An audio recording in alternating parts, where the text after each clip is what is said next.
Well, first of all, I'm glad to see all of you here. It seems like most people decided to come back, so that's a good sign that everybody's where they mean to be. I think it's going to be a good idea for you to have done that. Did anybody have any general questions they think other people might want to hear answers to regarding the assignments, the syllabus, anything like that? No.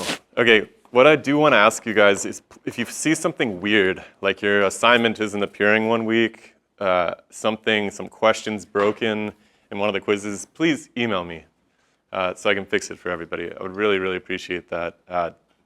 Don't email me like after it's due and say that the quiz page wasn't loaded or something like that. Or I didn't notice we didn't have a quiz that week. Like, tell me that stuff up front, please. Otherwise, I guess we're going to start the same way that I hope to start every class, which is to talk a little bit to get I want to talk with you and get a little bit of feedback about your thoughts from the first lecture. And I'm going to give you guys attendance points by doing that. So let's practice talking. Humans love to talk, so we're going to talk. If you weren't here and I call on you, you were probably all. Is anybody not here for the first class? Okay, fair enough. Well, if I accidentally call on you, watch the lecture on YouTube. It's all linked in your syllabus. Send me a paragraph about your thoughts from it. It is worth watching, so you have some idea what we got through last week. So let's just start here. Is Bella here? Yay. Hey, Bella. Do you have, what was something interesting that you came away from last time, or something you remember at least? I remember talking about all the different cultures and how we kind of came up with the same stories, and that Have you seen that anywhere else? maybe just in general. Yeah. I don't know. Do you have experiences with any other cultures on the planet? Not a whole lot, but from reading just different creation stories and God stories, parallels between those. Yeah, the religious ones are really interesting. We'll talk more about them. A lot of them kind of can go all the way, at least on our Western side of the world. And by the way, like when I say Western world, does anybody know what that means exactly? That's something you got an idea? You would think so, and it's not unreasonable, yeah. Is it like the new world, where it's like kind of on this side of the world? It's kind of people who trace their intellectual and cultural, I think more intellectual than cultural, they trace their intellectual roots and their laws and their language back to essentially the Sumerians in ancient Greece. So what's really funny about the world we live in today, and I don't know if this has ever dawned on any of you guys, but we essentially still live in Rome for all it's worth. If you look at our legal code is all written in the Roman language, which is Latin. Our medical textbooks are all written in Latin. Our government buildings all essentially look like the Pantheon. I don't know if you've ever noticed that, right? You have these column architectures. Very much our intellectual tradition, all the way that we really, the basic philosophical traditions that we call science at this point in philosophy, they all go back to ancient Greece. And the Greeks stole it from who came before them. We'll talk about those guys a bit more. So when people say in the West, that's kind of what they mean. Now that's kind of opposed to this Eastern tradition, which kind of has its roots in ancient China and ancient India. And like I tried to talk to you guys about a bit last week, it's very, very difficult for us to access that. Like Western scholars have a really hard time getting into Eastern works, mainly because of the language barrier. I don't speak Mandarin. I wish I did, but I got my hands full. But most of those texts are written in a different language, so it's a bit more difficult. So this is I would say that most of the science classes that you'll ever take are mathematics. All these things come from a Western tradition for the most part. The Chinese and the Indians developed mathematics as well. It was not the same mathematics that we use today. Our basic numbering system goes back through Islam, actually. A lot of the basic algebra that you learned in high school was developed in Islam, but it came from the Greeks as well, and through the Sumerians ultimately. So that's the West. Anyways, the different religions that spread out of that Western basket are fascinating because they do share a lot of the same mythologies. The flood myth crops up over and over again. There's so many more that we're going to talk about, especially when we talk about Venus. So cool, good point, Bella. Let's see who else. I'm just going randomly here. Is Luke here? Hey, Luke. What's up? Any thoughts from the first lecture?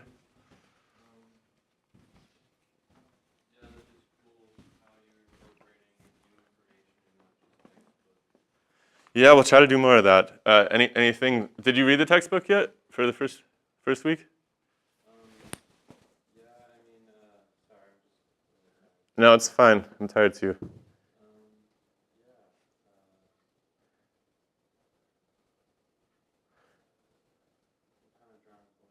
That's cool. I'm glad you're here. I think the main difference is as you read this textbook, and in general, all your science class, you probably aren't going to take it. Is anybody else taking science classes? Does anybody have science major? Probably not. Yeah? Okay. So the way that science is often presented is like, hey, this is how things work. And that's quite useful, especially if you go into an industry, say you go into like some sort of biotech or medicine or something. It's very good for people to be on the same page. It makes a lot of sense. But the reality of the situation is that science is a particular kind of story that we tell ourselves, and it's constantly changing. And so all the really cool, interesting stuff has not made it into the textbooks yet, unfortunately. It won't make it into the textbooks for 10 years, probably, maybe much longer. And so it would be really cool if you guys can keep track of what I'm talking about that isn't in the textbook too. I try to give a well-rounded perspective as much as I can, but I'm into some pretty fringe ideas myself. Not that I believe in them, but I think that there's little gems there that we can pick on. And so especially we start talking about the formation of the planets, formation of the Earth, there's a lot of new ideas bustling around. And those, they're just not going to be in your textbook. So cool. Let's do a couple more. Kat, are you here? Hey, Kat. How's it going? You weren't here, though. Okay, no worries. Check out that lecture. Send me a quick email. Who else? Is Keegan here? Hey. Any thoughts from last week? I thought it was interesting, the structure that the Sumerians had, where the king took intellect from the thinkers. Yeah, that one's really fascinating. So the division of this strange division of power into people, particularly like this kind of underpaid, underserved population is very, very interesting and strange. And it's kind of happening in the modern world as well. Yeah, there's something, you guys probably don't care about this, but I'll tell you anyways. There's a really interesting chart if you look at academic wages, so like what professors were paid back in the 1970s. They're still paid the same dollar amount today that they were paid on average back in the 1970s. And as you can imagine, living costs have gone up and everything. The administrations have grown enormously, and so also the colleges often raise endowments. I don't know if you guys ever heard that term. It's kind of interesting. It's basically a hedge fund, so it's an investment situation, and they're raising a lot of money for their investors. And so it's a very interesting parallel situation with ancient Sumeria that's happening right now, because of course, maybe this isn't really a research institute in the genuine sense. We don't have particle colliders and telescopes and stuff, but yeah, the people who are collecting and keeping all of our knowledge are actually increasingly marginalized people in the world today. And that's pretty sketchy, if you ask me. Cool. Thanks, Keegan. One more person. Hey, that's me. I'm here. How about, let's see, Manuel? Nope. All right. Maybe drop the class. How about Rolando? Rolando. I'll try not to screw that up next time. Got any thoughts from last time?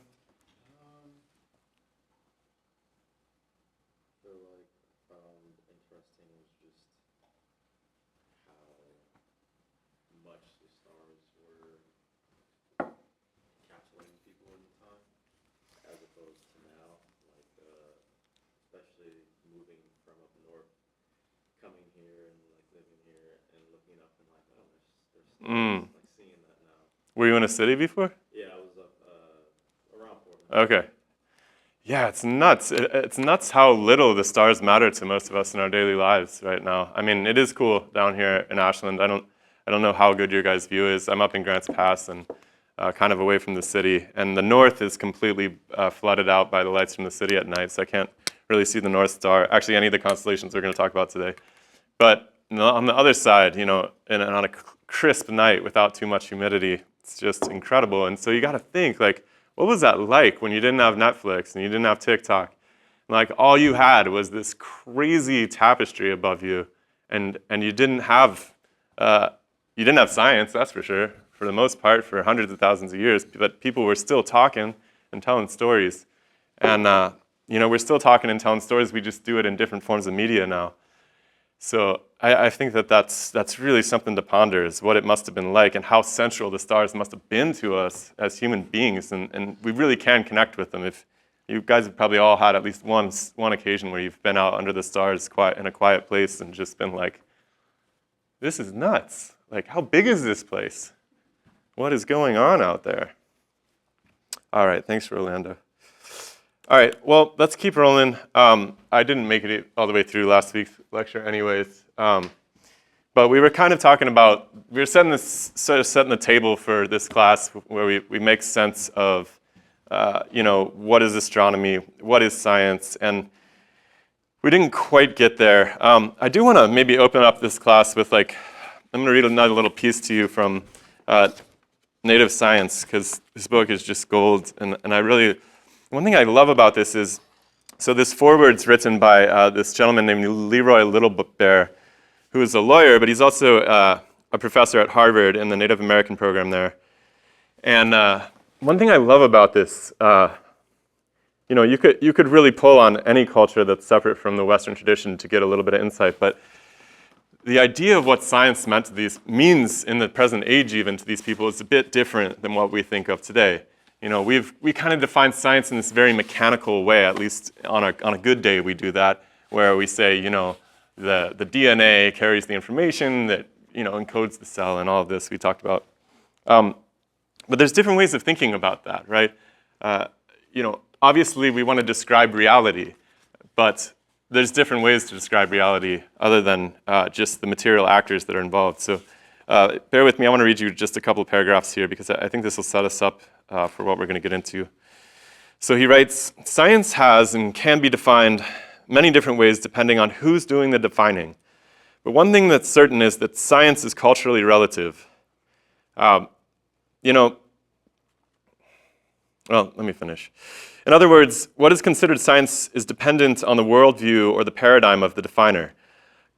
Immanuel Kant, who divided knowledge into appearances, reality, and theory, suggests the appearances of the world are deeply conditioned by the human sensory and intellectual apparatus.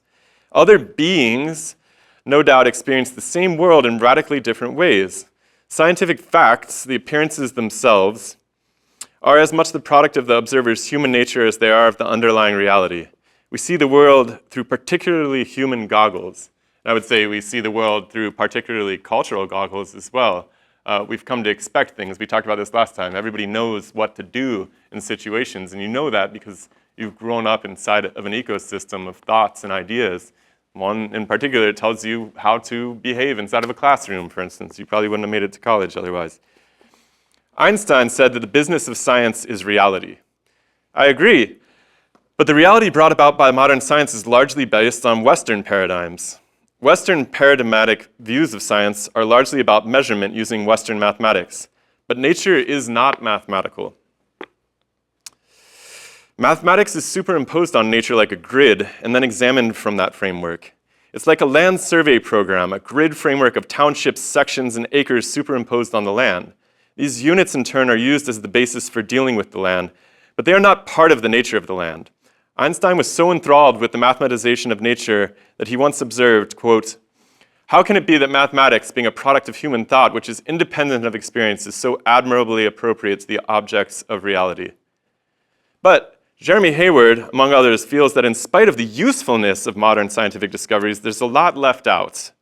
According to Hayward, the modern world relies on a narrow, distorted view of science to attempt to relate what reality is all about. Quote, "It's just the modern description leaves out so much. It leaves out the sacredness, the livingness, of the world. And it does get troublesome when some scientists tell us, often with a voice of authority, that the part they leave out is not really there." So this is really, really important because in some sense, we're going to have to do some mathematics in this course. And that always scares people, first of all. Don't be scared. It won't be a big portion. You're not really going to be tested on that. But what mathematics doesn't do is it doesn't explain what's actually happening. So what we can do is we can make an equation and we can relate how things unfold. We can describe a pattern really nicely. But we can't really explain the cause of those phenomena, particularly if they're occurring at abstract levels. So the paradigm that we have today, which is the science that is obsessed with mathematics, anybody have any idea why we have that? Why do we stick with that? Even though we realize that you can't describe, the love that you have for your parents with a mathematical equation. So it's clearly leaving something out. Yeah? In science, mathematics is kind of like a universal language.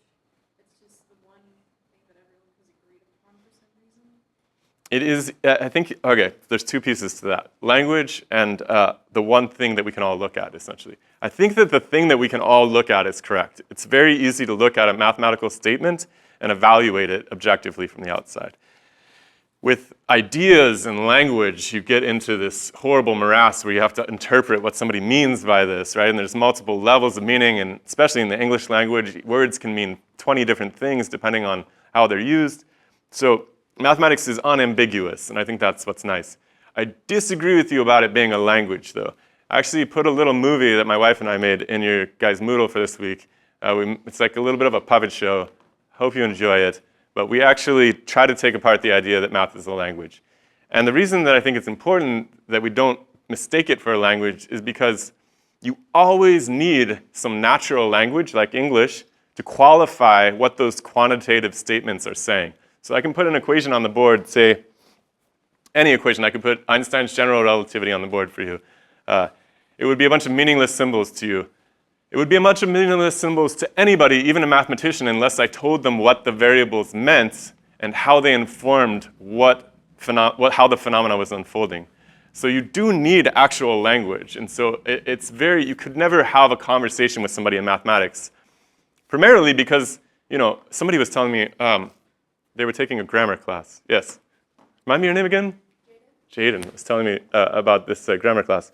What's really interesting about mathematics is that it is a piece of grammar, but it's not an entire language worth of grammar. So in grammar, you would have nouns and verbs and all of these things. Mathematics is exclusively quantitative adverbs. So they're descriptions of dynamic motions, but they're quantitative only. They only give you the amount of what's happening. So you can't have a conversation with quantitative adverbs. Just give it a shot sometime. It won't get very far. So that's a really good point, and it's a really common misunderstanding as far as I can tell. What's up? What about like variables and stuff that where it's not set in stone, so you can kind of use interpretation to variables? You have to, right? So you need to declare what these variables mean, and you need natural language to do that. Some sort of English. At least you could draw a film strip. Maybe that would communicate it.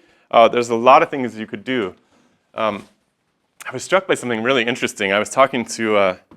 I was telling you guys, I was speaking with this archaeoastronomer who is in Melbourne. And he was talking about the origins of sorry, I have so many of these conversations. Who was I talking to? I was talking to an economist. He was talking about the origins of money and the origins of debt. And he talked about some of the earliest pieces of writing that they found in the human record from like 50,000 years ago, And we've looked at a few of these star maps, right? But what a number of archaeologists think that those little marks mean was that they were making accounting records of some sort. You owe me this many, mammoth tusks or whatever it was.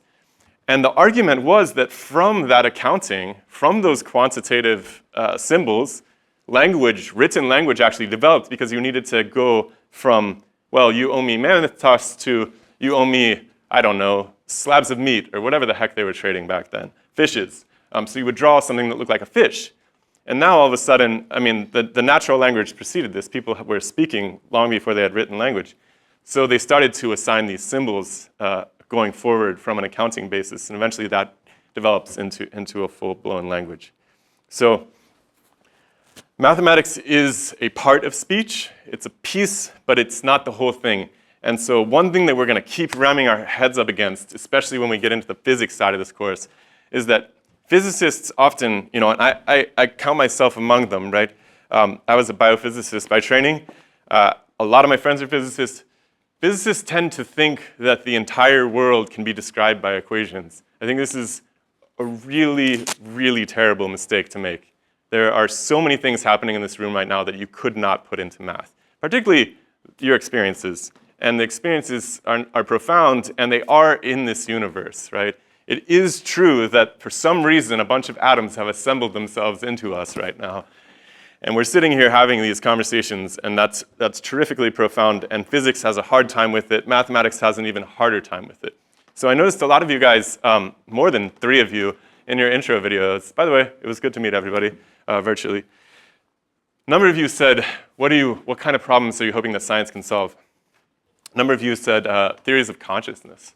I thought that was really interesting because, when I was in college, if you would have said, I'm interested in a theory of consciousness, they would have kind of laughed at you because that wasn't a valid scientific topic even 20, 30 years ago, which is wild.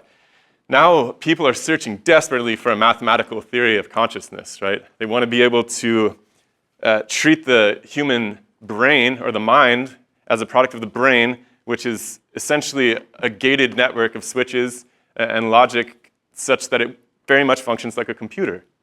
But it might not. It might very well not be like a computer. People used to think of the brain as something like a bunch of switches and pulleys, and before that, in the steam age, they thought of it as something pressurized by steam-driven switching and stuff like this, right? Nowadays, we think of it as a computer, but that might just be because we use computers all the time, and that's the closest thing that we can come to it. So will mathematics be able to contain a theory of consciousness? I don't know. It's not looking good right now. If it is, certainly it will require a whole book worth of natural language to qualify what all of those mathematical formulas actually mean. My sense, and I have a number of friends who are in the tech world down in Silicon Valley. I was talking with one of them the other night, and he's this dude. He runs like all these crazy, he builds chips. And he was really hung up on the fact that you have all these layers of development where you have people who study the atoms, then you have people who study the different material compounds, like the silicone etching processes, and then you have people who study, all the way on up to the software people. But their inability to translate between those layers is completely missing, right? Nobody actually, like the people who are developing software have no idea how their computers work. No idea. They could not open up the computer and fix something inside of it. Likewise, the people who develop the conductors and the actual materials that go into the chips have no idea how atoms work, right? And so there's this weird disconnect, and I think that the same thing's happening with the computer architecture itself. People have no concept, even when they compare it to a brain. We don't know how neurons work. Like, we treat them like a neuron firing, it gets a bunch of other signals, but there's probably a lot more to it than that. There's probably standing waves of resonance of electrical activity in the brain that are constantly forming something along the lines of memories of how those communities of neurons work with one another. I doubt very much that they're laid out anything like computers, but we don't have any other reference point to treat them, so we do it. And of course, the language in which we talk about things, this is going to be coming over and over. The language we use, it informs our ability to think about things. So we can't underestimate the power of language. All right, let's keep going here. I'm trying to use this iPad so I don't have to keep going back to my computer. Okay, so we talked last time, astronomy being this kind of way of inscribing these laws, really these mathematical relationships on the stars. And then, of course, in an astronomy paper, you're going to have a lot of these laws, new relationships that are discovered, and then a very small amount of English that's dedicated to what the heck that stuff means, increasingly small amount. And that's, in some sense, worrisome, but it leaves the door open to a lot of interpretation as well. I've kind of beat that one into the ground. All right, so I think that we can more sanely define astronomy this way. So the study of the bodies that lie beyond our planet and the processes by which they interact with one another. I'm cool with that. So what do you think a body is? Does anybody know? Yeah. Entity. When I hear entity, I think of like a being or something like that. Okay, hold that thought. Yeah. Just something occupying space. Okay, I like that a bit more, yeah. occupying space. Okay, so space, let's just arbitrarily define it. Space is kind of a coordinate system of locations, right? So you make an X, Y, Z plane, and I can tell you where something is, right? And if I make let's say, if I make a bunch of points in it, I might be able to enclose a volume of space, right? So yeah, I think that's close to the right idea. There's basically, I don't know if you guys ever thought about this before. There's actually, every single word that can come out of your mouth represents only one of two things. It's either a body or it's an idea. Now, what's an idea? Well, the most simple idea is one that relates to the change in location of a body. So if I say, he moved, or the stone moved when I threw it, right? That's kind of the simplest idea there is. You've relocated, you've changed something about this body. But every other word we use relates back to bodies. They could be imaginary bodies, right? Like, say, a unicorn, right? It's a body. I mean, you can imagine it has a surface in some sense in your mind. It occupies some volume of space. What's the difference between an imaginary body and a real body? Anybody?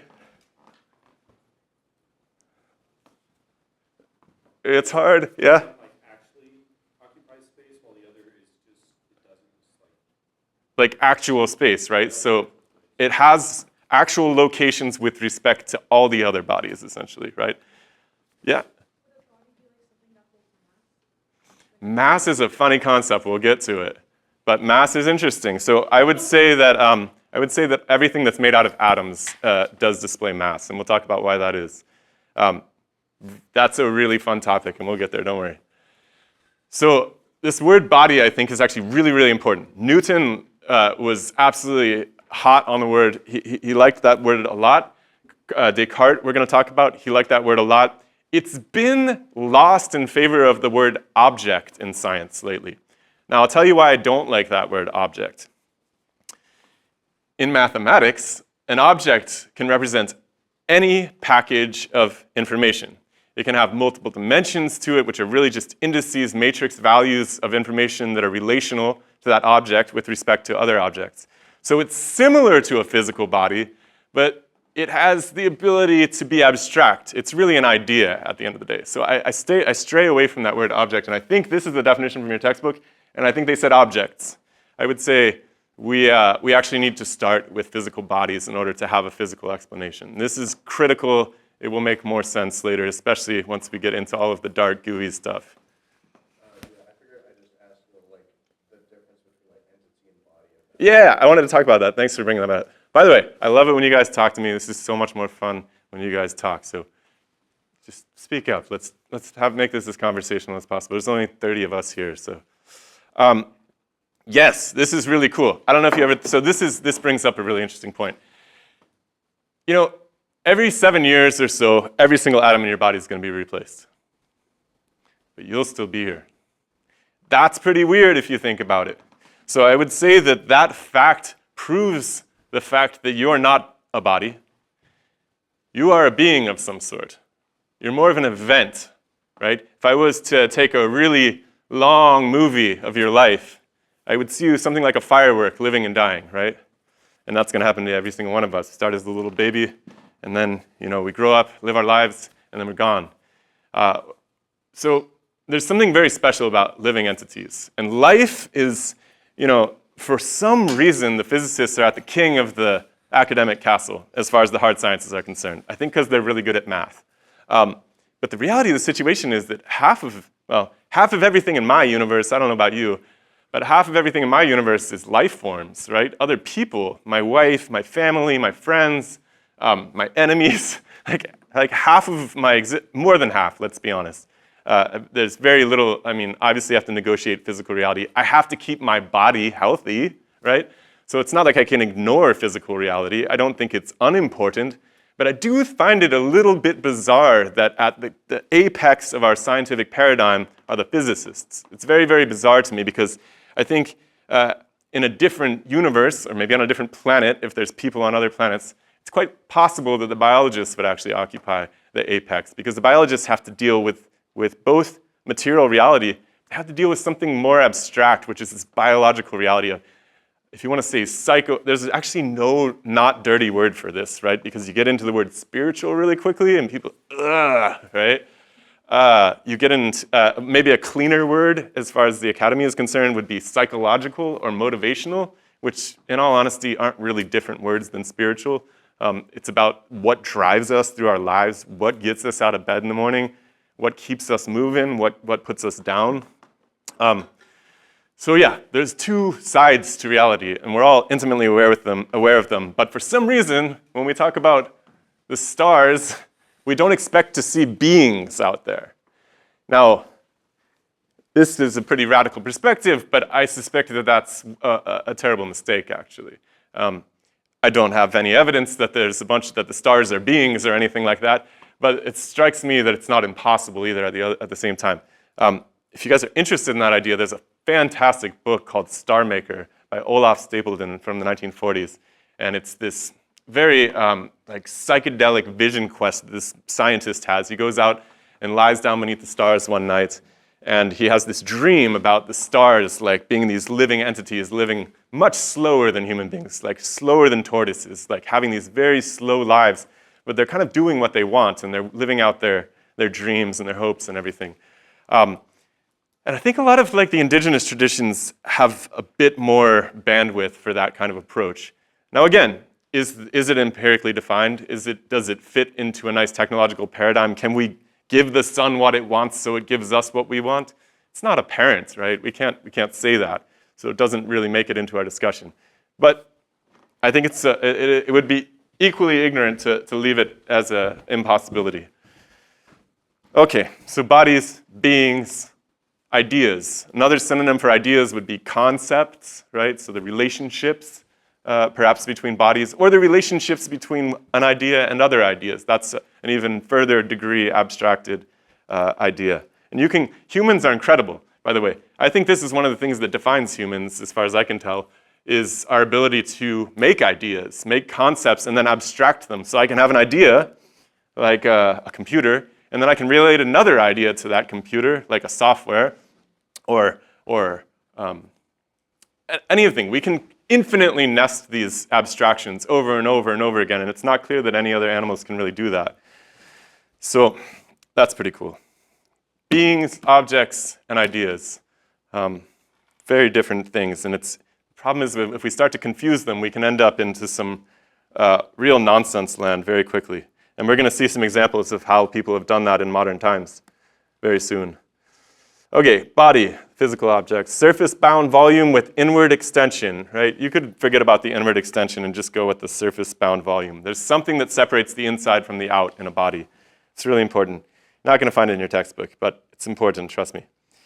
Okay, so the nature of science. So, science, the best we can hope for from science is that it looks out onto the world and it tries to order some observations into a coherent story that makes things in some sense simpler and easier to handle. So, right here we have two models of the solar system. This one was very popular for, let's say, the first 1,000 years after like the 0 point, let's say, right? This is the Ptolemaic model of the solar system. And of course, this is the one that you guys all learned in elementary school. Now, the interesting thing about these two models is that they both work really, really well. Like really, really well. This model and this model can both predict every single astronomical event that you would observe. So that's really interesting, first of all. So the math works for both of these models. Now that's really crazy if you think about it, and especially if you have it in your head that mathematics proves a scientific theory. Well, the mathematics describes how reality looks, but then we have to interpret the mathematics in order to get some idea of what's actually happening. And by the way, so in both of these cases, the math works perfectly. They're both very predictive of the future. You can time when different planets are going to come around and all of this stuff. And yet, we no longer believe this to be the case. Why not? Anybody?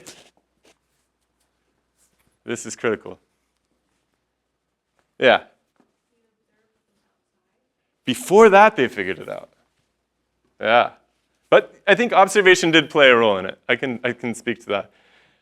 But I think that there's a real interesting point here. So yes, there was okay. I think you're right to some extent. We didn't observe from outside. We didn't have to go in spaceships to figure this out. The telescope was invented, first of all. Telescope was really, really important because all of a sudden, Galileo famously, he didn't invent the telescope, but he pointed it at the sky. He was famously the first person to do that. I don't know if it's true or not, but he was in the right place in society to write about it. He looked at the sky, and all of a sudden, he saw Jupiter. Has anybody ever seen Jupiter through a telescope? Pretty cool, right? See the moons and stuff? Y'all should do this. It's the easiest thing in the sky to look at and have your mind blown instantaneously. You can do it with binoculars too. If you've got like some halfway decent binoculars, put them on a tripod, look at Jupiter. It's crazy. It's got a bunch of moons going around it. So Galileo looks at it and he's like, whoa, is that what's going on here? Is that what's going on with all this stuff? Right? So he posited it. People were unhappy with it because, of course, the kings of the academic castle at the time decided this is how the world worked. And, they wanted to, save face, right? They're the experts. So these observations started to accumulate, the Galilean observations. There's some more details we'll get into later. But there's another critical aspect to it. And I think that it really came into its own when people started thinking about why do the planets move that way, right? And I don't think they've solved that problem yet, by the way, but they did make some headway. So we're going to talk about Newton, and we're going to talk about mass and gravity. But I think mass and gravity really started to play into the picture because a bunch of people came along. Copernicus drew out, really remapped it so it could look like this. A guy named Kepler came along and said, I think that doing it in this way makes the math a lot simpler. First of all, this is horrific mathematics. This is incredibly complex Fourier transforms of sine waves into epicycles. You have to put all these tiny little circles on everything. Everybody's got to be doing their own orbit, multiple orbits for the moons. It's crazy complicated. Okay, so it simplified it, which is nice. But more importantly, when Newton started talking about this idea of gravity for the first time in terms of controlling the motions of the planets, they had this hint of a mechanism. Now, Newton didn't know how gravity worked. He was very clear about that. I don't know what does it. But I think that if there is an attractive force between all of the atoms in the universe, that would explain what's going on. And it would explain that model, not that one. This one makes no sense according to gravity. So I think there's something about science when it starts to introduce mechanics and mechanism, cause, right? Not just the mathematics, but cause of the mathematics. Why does it go this way? And why doesn't it go this way? That's when people start to feel actually satisfied and they start to lean towards something. So yeah, this is a fantastic example of a situation where people changed their mind radically about something, and they didn't do it because of the mathematics. They did it because this one had a lot more causality to it. It had a causal relationship. You could reduce everything to this. We don't know what the force is caused by, but there's a single force that can explain all of this. And that's really nice and neat and simple. And people liked it, and they've gone with it today. And obviously, NASA's done all of its fun things and visited a lot of these planets, which is going to form the core of the back half of this course. Okay, so you got to be careful. Science can be predictive, but it can be very wrong too, even while it's predicted. And so this is really important. If you come away with anything from this class, I want you guys to really, really understand how wrong we can get it sometimes. And that's critical. We need to be able to look at ideas and take them apart and see their merits in their own light, as opposed to just taking somebody's word for it. There's this very popular narrative during this pandemic about trusting the science, which is really scary to me because the fact of the matter is there's no one guy who has the scientific answers, right? There's just a bunch of competing ideas, and they need to be examined because bad ideas can be dismantled. In a really healthy civilization, in a society where we all work that muscle, you need to practice taking ideas apart. You can't really just hope that you're going to be able to see something and know whether it's true or false. You have to learn how to take it apart. And so that's a muscle we have to exercise. All right, so in its best case scenario, and gravity probably doesn't qualify for this as of today, but in its best case scenario, science gives us a mechanistic explanation for some phenomena. You guys know what a phenomena is? physical phenomena? Yeah. Something that happens. The body moved from this side of the room to the other side. The science would say, why? Well, did I throw it? Okay, that's an explanation, right? So what's a mechanism? Something that makes something happen? That's right. It's the cause of the effect.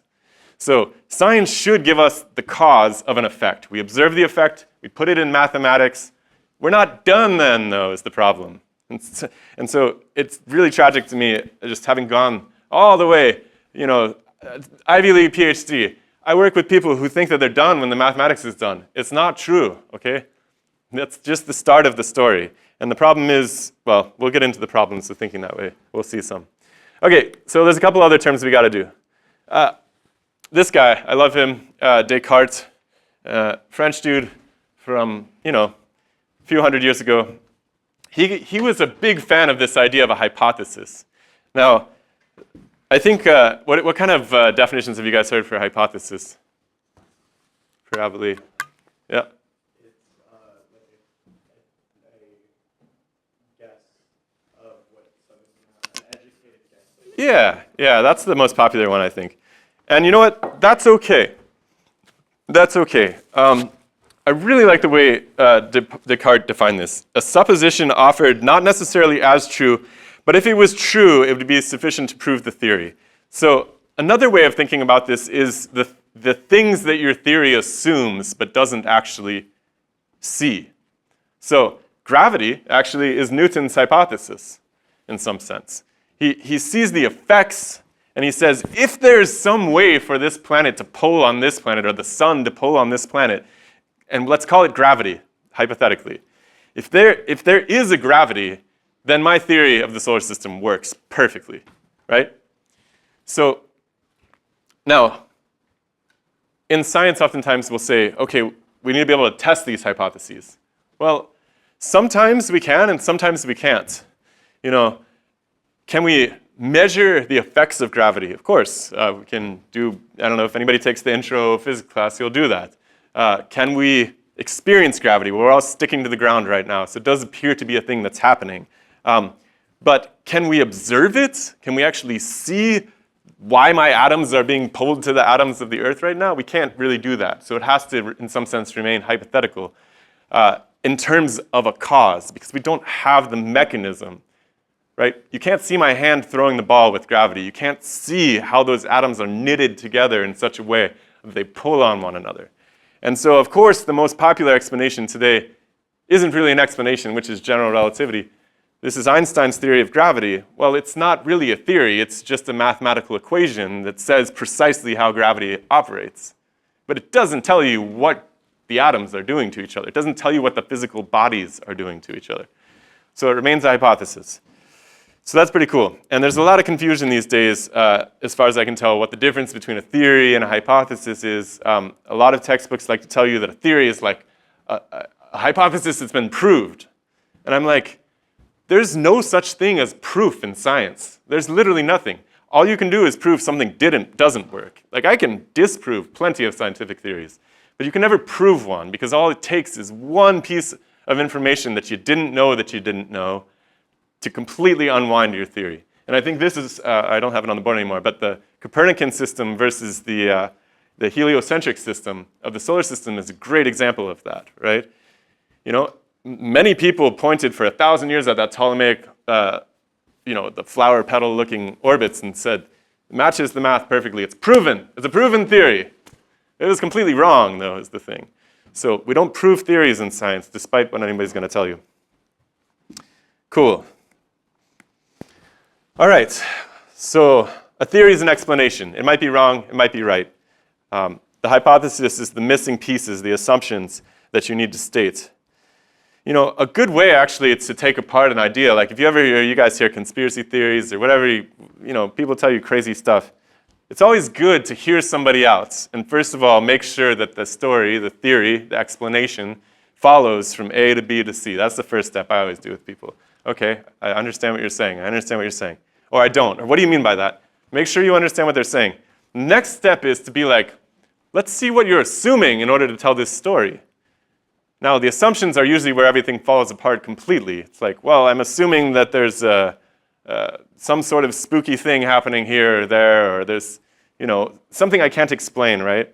So both of these things, the hypotheses and the theories, are important to examine on their own right.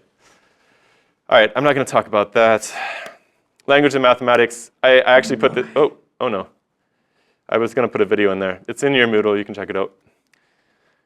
Physical laws, we've talked about those. Okay, a couple things we have to understand. This is boring, but it's quite important. You guys familiar with scientific notation for numbers? A little bit. This is pretty simple. You'll see a lot of numbers that are written like this. 3 times 10 to the 8th. Something like this, approximately the speed of light. All that they mean is that's how many zeros are after the 3. If you see a little a minus sign times 10 to the minus 8th, you're really just moving that decimal place this way as many times as you see that number. So if we're talking about really big numbers, really little numbers, it just saves us from putting a ton of zeros after it. Okay, we also are going to use miles and kilometers. I know we use miles for everything in the States, which is a bit obnoxious because nobody else does for anything in the Western world. If you want to go between miles and kilometers, just multiply it by 0.6. It's something like approximately 2/3 of it. So there's more than a kilometer and a mile. All right, and then the last point we didn't get to last week is just this other very, very difficult piece of the puzzle, which is when we talk about distances in outer space, particularly between solar systems, we're going to be talking about distances in terms of light years.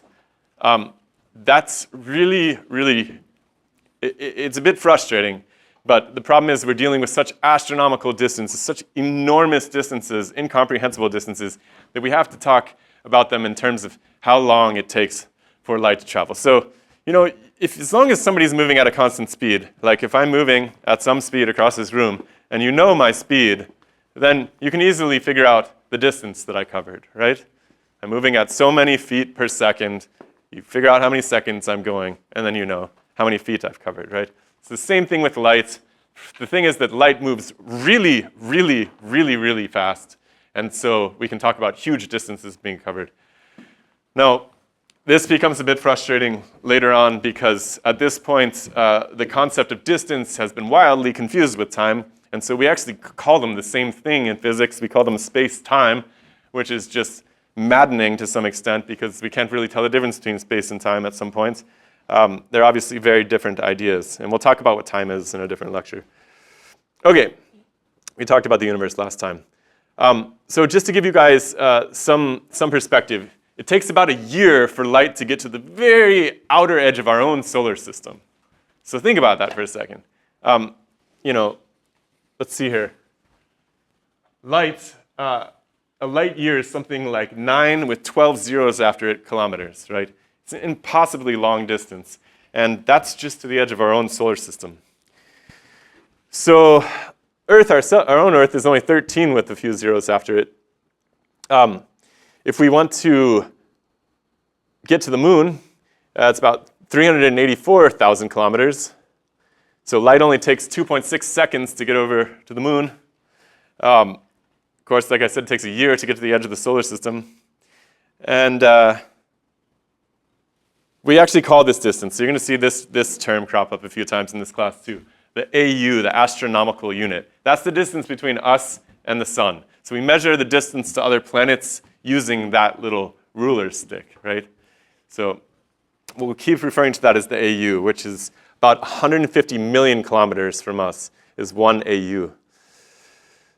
So if we look at this, starting at the sun, Mercury is really close to the sun. You see 0.3 AUs, relatively close. We're at 1. Venus is stuck in the middle. We're going to, the way this class works is after we make it through these basic ideas about how we measure everything and how we understand it, we're going to look at each one of these celestial bodies, these planets, in detail, and then we'll look at some of the comets and asteroids, and eventually we'll make it to the edge of the solar system. So as we move, the first few planets that we looked at on this little, this is to scale, very close to each other. the inner planets. Anybody see The Expanse? No? A little bit? No. Question? Yeah, so you make the assumption of like changing speed in walking. Can the speed of light be changed? Or Oh, constant speed. I was trying to see if I keep a constant speed. Yeah. Now, the speed of light, the variable speed of light is a whole can of worms. I think it's worth investigating. We'll talk about it, though. It's tricky because, again, space and time are very confused. Light is often measured in frequency. Frequency has a time domain to it, a time element, and we can get into some crazy confusion as to whether, what's happening with the light. Is it actually slowing down, or is it just a matter of phase relationships as it moves through? Because we would traditionally say light goes slower in a medium, but in space, should be constant. Now, the problem is space isn't actually empty, and that's a real nightmare. We thought it was empty. It's very, very not empty, as it turns out. But these are all fun things we'll get into, don't worry. What am I trying to impress upon you here? At the end, we have Pluto, which is down there, something like 40 AU, 5 times 10 to the 9th kilometers. And then way beyond Pluto, we're going to eventually run into this pool of asteroids. Pool of comets. We didn't even talk about asteroids, but there's a big rocky belt halfway back here in between these rocky innards and Jupiter. There's a big belt of asteroids. We'll talk about that, theories about where it came from. This is what's really bizarre. So way, like a light year out from the sun is an even stranger theoretical body, cluster of bodies, which we call the Oort cloud, which is thought to be the reservoir for all of our comets as they come in and out. Now, what's really interesting is that it's a few light years to the next star, right? Now, if this Oort cloud goes from, let's say, about a light year to maybe even 2 light years out, it's a very thick cloud, thick's not the right word. It's very actually rarefied. There's a lot of space in between the different icy bodies. But the Oort clouds of each solar system you can think of as almost being bumped up against one another. So you have this really interesting situation where there's almost this interface, right? If each solar system is kind of like a bubble out there, there's almost this kind of Velcro interface between all these different solar systems that we're neighboring with. And so that's an interesting piece of the puzzle, which will come into play when we start talking about how the galaxy sticks together. Because one of the biggest mysteries in all of cosmology and astrophysics right now is why is it that the galaxy turns like a giant pinwheel instead of like the solar system, where the things that are closest to the center of mass turn really fast, and Pluto takes, 100-something years to go around the solar system, right? Why is that? But it's not like that with the galaxy. Everything moves as one with the galaxy. So they don't know. They come up with this, we'll get into it, but they talk about dark matter. Maybe there's a bunch of stuff we can't see that's out there that's holding everything together. Maybe the stars are glued, maybe the star systems are glued together in a different way. And so this Oort cloud is a really cool area of research. We'll talk about it when we get there. So I think my point here is to impress upon you that these places are enormous. Once you get beyond our solar system, we're getting into like incredibly distant ranges. Give you a little picture of where you're at in the solar system. Oh. So this is us over here in this little spur of the Orion spur of this wing of the solar system of the galaxy. We'll talk a bunch more about how galaxies are organized in the next semester. Okay, I did want to show you this. This is pretty cool. So you might not think of it, but our sun is actually making its way through the galaxy as well. And I had always thought about the galaxy as, we stay in this arm of the galaxy as it turns, right? But it's not true. We actually move through the arms of the galaxy as the sun makes its way around the Milky Way. And it takes hundreds of millions of years for us to make a complete orbit of the center of the Milky Way. And what we're doing as we orbit is really quite beautiful. And this video will show you. Let's see here. This is pretty cool. Stay with it. Look at this really incredible braid that we trace out as we move. Oh, lost it. Oh, here we go. It's quite beautiful if you think about it. All the planets twisting around and carving out this almost DNA-like structure as they wander around through the galaxy over time. So there's really interesting mysteries at the heart of how all of these star systems are woven together in such a way that the galaxy has this coherence of almost like a body itself and moves as if it's one body, and yet it's not. So, okay, all this I meant to get through last time. I'm a bit behind. I think it's actually fine that we're running behind the textbook because the fact of the matter is that by the end of this class, the textbook has us doing moons of the solar system, I think, for several classes.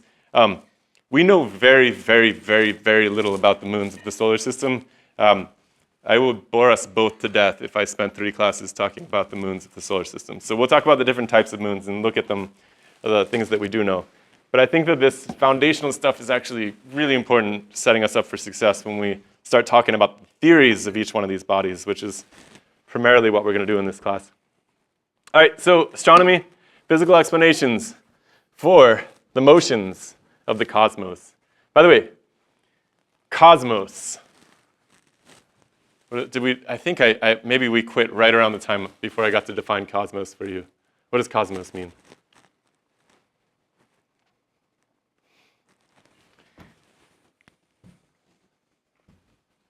It's the order.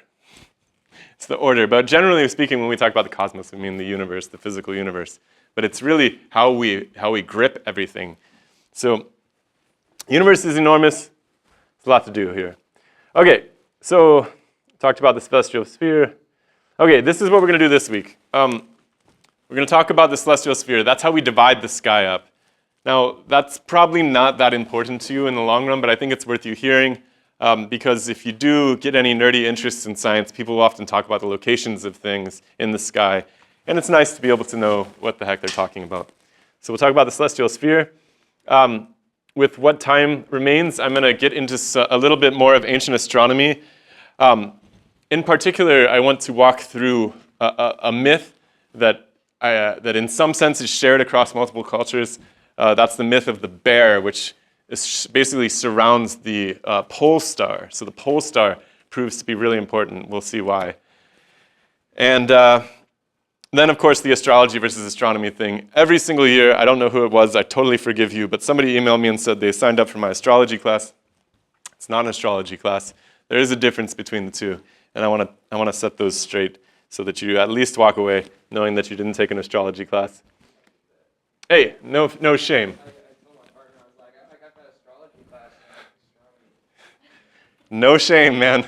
That's completely understandable. But after this class, hopefully you can go around correcting people. And it's not total. Astrology gets a bad rap, and I do want to take it seriously for a second and talk about some stuff because I think that there's a shred of interesting theory that underpins it, and I want to talk about that. So I don't think we'll get to it today, but we'll get to it next time. So cool. This is us. This is the celestial sphere. So for hundreds of thousands of years, people looked up at the sky, and what do they see? They see a dome above them, and there's a bunch of stuff that's going by every night. So that's the celestial sphere. It's completely reasonable. In fact, it's empirically accurate. There really is a sphere going over your head, right? Now, turns out that perhaps a better way to envision that is that you're on a sphere which is turning, and the sky is more or less staying where it is from night to night. And so you have the experience of this sphere buzzing by over your head. But this is the way that we describe the sky. So we have the horizon. You guys are familiar with that one. This term you might not have heard of, the zenith. That's a good one, actually. That just means what's right over your head at any given time. So next time that you're trying to tell someone that, I don't know, there's a bird about to poop on them or something, you can say, check your zenith. So we divide it up a little bit more. So the celestial sphere, it doesn't necessarily rotate above your head. It rotates above the North Pole. And so depending on where you're at, the sky is going to appear to rotate differently. And I don't know, anybody done any time-lapse photography? Yeah, a little bit. Have you ever taken one of the sky before? Yeah, it's cool, right? Looks something like this, if you point it at the North Star. Now, who cares about the North Star and stuff like this? Well, what's really, this really, really mattered to people for a long time. Probably doesn't matter at all to us because we got iPhones with GPS and everything, so we know exactly where we're at. The cool thing about the North Star is by measuring the distance between the horizon and the North Star, you immediately know your latitude. I'll show you how you do that. You can just do it by hand. You don't, it's really fun to do it, especially if any of you said you're traveling from the north. Yeah, if you go to the north, you're going to have a different latitude, and you can figure that out pretty easily. Longitude's a little bit of a different nightmare because you need to know how far you've traveled. So when you read about these like explorers sailing off, from Europe, looking for the Indies or something, and falling off the edge of the earth or getting eaten by sea monsters, well, they had a pretty good idea of where they were with respect to the north-south, the latitude. But they had a really hard time figuring out their longitude. Because in order to figure out longitude, just like we did with that example with me walking across the room at a constant rate, you can figure out how far you go. You have to know your speed, and you have to know how much time has elapsed. And that was a real trick for people. They didn't have very good clocks until quite recently. So the grand prize back in the 1700s was to develop really good clocks that you could actually take on a ship so you could measure longitude, essentially. So how do you do this? Oh, by the way, can you imagine what would the celestial sphere look like if you were at the equator? I actually just gave it away. But can you imagine? You actually see two of them. You see the stars rotating on one side and the stars rotating on the other, because you can see the south and the north poles at once, essentially, the two different poles of the celestial sphere. So yeah, it looks something like this in either direction, which is pretty crazy. And this is just a schematic that I lifted from your textbook, which kind of illustrates how that looks. If you're standing pointed up, you can see that rotation, and you can see that rotation. Okay. So, like I was saying, here in Ashland, we're at about 42 degrees. What does that mean? It actually has to do with if we chop up this sphere into 180 degrees, because we're essentially Sumerians and we still work in base 6, 60, I suppose. Well, we chop from horizon to horizon into 180 degrees. Where we're standing, we're going to measure how many of those 180 degrees that North Star is, right? And we'll talk about how to find the North Star in a second. How do you do this if you're at home and you don't have, some sort of astrolathe to actually do this with, some sort of protractor to measure the angle?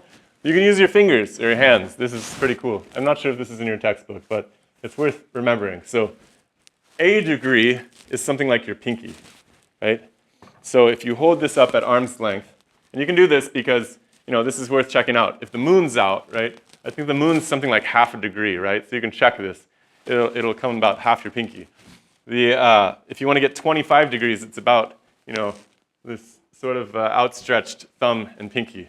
So you can actually kind of measure if you have a good view of the horizon, so it can't be a mountain in the way or something. But if you look at the North Star, you can kind of see what your latitude is at any point. Which is nice, because that's half the picture. You know where you are on the globe in terms of north-south. Which is pretty cool. Yep, there's the moon. We don't need to talk about that. Okay. The other thing that people use to find stars in the sky that's going to prove kind of useful is this thing, this big platform. So we talked a little bit last time about these things called constellations. Everybody seems to pick them out in all the cultures for some reason. They're the really prominent clusters of stars. But they're not just any clusters of stars. They're the stars in this one plane. Now, why do you think people fixated on the ones in this plane as opposed to the ones outside of this plane?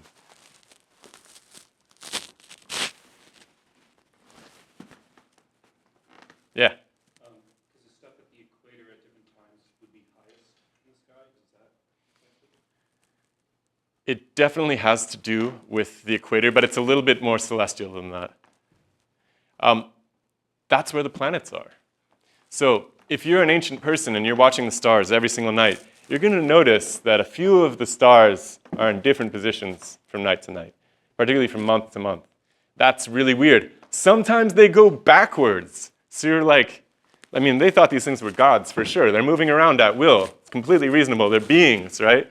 They're entities. They're doing what they want. So they called the planets, the word planet in Greek essentially means wanderer. So it's the star that does what it wants, essentially. Well, all of these wandering stars, the planets, were in the same plane, right? And so the plane in which these occur, we call it the ecliptic. And all of the constellations are also in this same plane that's carved out by the planets. So if we look at the solar system, it kind of looks like a sun in the middle and a big pancake with all of the different bodies in it. Now, why are they all in the center like that? That's a really big question, you know? And people probably would give you a simplified answer or something like, well, when the solar system's forming, it's sort of like a figure skater. If it star spins really fast, if you stood up right now, I won't make you do it, but if you stand up and spin, your arms will fly out to the side, right? And this is a very simple conservation of momentum principle, blah, blah, blah. It gets very boring. And that's all well and good. But the evolutionary story of the solar system is turning out to be not quite as simple as that. We're going to see this. We have lots of moons in the solar system that are going the wrong direction, right? We have planets that are turned on their side with their moons spinning counterclockwise. We have a planet, Venus, which is turning the wrong direction. So these angular momentum arguments kind of fall apart for me at some point. Now, one thing that people have been turning to, which is quite interesting, I actually had this dude, Eric, from Princeton, who studies this thing called the heliosheath. He came on the podcast and was talking about this. There's a really interesting phenomenon, and we don't really get into this until next semester when we talk about how stars work in as much as we understand about them. But there's this huge wind coming off of them of charged, really just charged atoms, honestly, ionized atoms, right? This plasma wind. And it's very magnetized, and it creates something like a magnetic umbrella around the entire solar system. Now, the extent to which magnetism and electricity play into the organization of the solar system and play into the organization of the galaxy is almost entirely left uninvestigated. It's a huge, wonderful field of inquiry, and there's only a few people who are starting to study that. I talked to another dude who's down at Stanford, who's one of, I think, 5 or 6 scientists who are even studying the influence of magnetic fields on the structures of galaxies. So this is a huge realm of possibilities for why it is that these things are organized in these strange pancake-like structures. It might have a lot more to do with phenomena that we haven't really made sense of yet. So that's cool. And if you guys hang around next semester, we'll talk a lot more about the heliosheath and how the stars do their magic. All right, seasons, too. This is probably something that would be kind of tragic if you came away from this class and didn't understand. Why is it hot in the summer? No! I'm glad you said that, though. Well, let me take that back.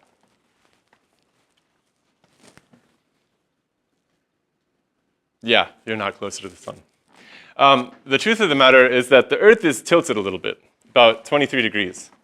So what happens is that it kind of stays tilted as it orbits. Actually, for us in the northern hemisphere, we're farthest away from the sun in the summer, which is weird. But the fact of the matter is that our orbit around the sun is damn near circular. It's very, very close to circular. The eccentricity is almost negligible. It is an ellipse, technically, which is an imperfect circle, but it's almost a circle. So what's going on? Why is it hotter up here? It really just has to do with how much sunlight we get.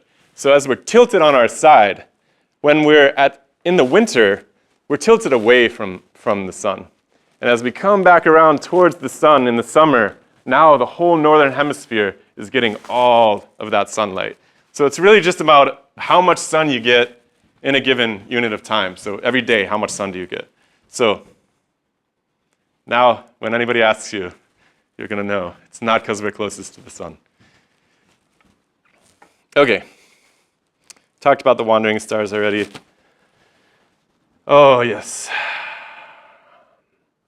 Oh, by the way, this is kind of interesting. So that plane that I talked about, that ecliptic plane, And by the way, the little region in which the constellations appear is called the zodiac, which gets us closer to this astrology conversation that I was hoping to have. We'll get there next time. But it's actually pretty thick. It's about 18 degrees thick. So this is, generally speaking, when you look out and you study anything about astronomy, this is really what people are talking about. People have been studying the ecliptic forever. People looking beyond the ecliptic is the last, I don't know, couple of decades in general. I mean, they might make some reference to a star with respect to some phenomenon, like if it's a nova or something interesting, they might look beyond the ecliptic, but a lot of our work, and even this stuff from the Hubble and the James Webb, they're studying stuff in like the Orion Nebula, things that are very easy for us to observe because they're right there in that plane, which is easy to access from the temperate regions of the Earth. It's very painful to go to the North Pole, although people do go to the South Pole for astronomy from time to time.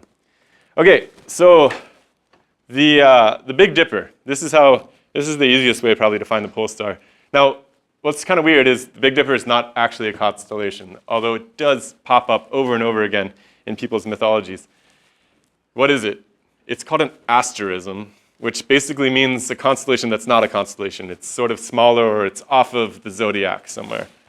So this is, by the way, does anybody recognize this picture of the Big Dipper? It's a Van Gogh painting. I actually saw this Van Gogh painting for years, and I didn't even recognize the Big Dipper in it before, but there it is. Okay, so what's nice about the Big Dipper is that it's generally pretty easy to see. You guys can see it here for sure. What's annoying is that the pole star is actually in the handle of the Little Dipper. Little Dipper is really hard to see, actually. But if you know where the Big Dipper is, and you can imagine it pointing, you know that the North Star is, about that far, right, away from where it is, from the tip of the ladle on the Big Dipper. So that's important because, of course, the North Star is the one that everything seems to rotate around in our celestial sphere. Now, what's interesting about I wanted to just maybe close down on this one little story here, which I think is really, really interesting. So in a number of cultures, and I'll list some of them for you in a minute, people come up with a story about bears for the Big Dipper. And definitely in our Western tradition, this is the case. Now, I don't personally see a bear when I look up at this thing. This is supposed to be the bear. But a lot of people did for some reason. Now, my sense is that the bear story, the bear is what? It's a pretty archetypical predator. They're really scary. You can't wrestle them, despite what you've seen in the movies. They will win. They have claws and huge teeth. There's something that people have been fixated on about bears. And so the story that we often hear about, by the way, it's called Ursa Major, the big bear in the West. This goes back to the Greek tradition. I just wanted to tell you this story because I think it's really fascinating because it's changed. Going back to what we opened with at the beginning, the cultural context is everything. So the story that I want to tell you guys is this Greek story first, because the exact same story is told in Rome. So the parenthetical names are the Greek names. The other names are the Roman names.